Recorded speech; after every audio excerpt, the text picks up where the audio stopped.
ದೋಸ್ತ 2ನೇ ಎಪಿಸೋಡ್ ನೋಡಿದ್ಯಾ? ನೋಡ್ರಿ ದೋಸ್ತ, ಆ ಮಂಗಳೂರು ಹುಡುಗಿ ಎಲ್ಲೋದ್ಲು ದೋಸ್ತ? ಒಳಗೂ ಇಲ್ಲ ಹೊರಗೂ ಇಲ್ಲ. ನನ್ನ ಅನ್ಸಿಮಟ್ಟಿಗೆ ಆ ಹುಡುಗಿನ ಪ್ರಕಾಶ್ ಅವ್ರ ಮನೆಯಾಗ ಕರ್ಕೊಂಡ್ ಹೋಗಿ ಇಟ್ಟಿರ್ಬೇಕು ದೋಸ್ತ.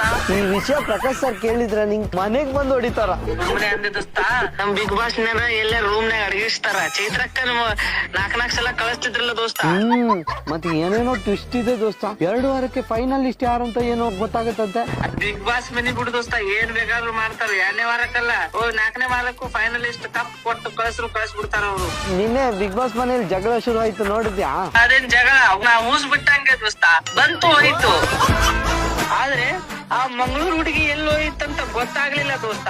ದೋಸ್ತ ಯಾಕೋ ನಿನ್ ಹುಡುಗಿಗಿಂತ ಜಾಸ್ತಿ ಈ ಹುಡುಗಿ ಬಗ್ಗೆ ತಲೆ ಕೆಡಿಸ್ಕೊತಿದ್ದಿ.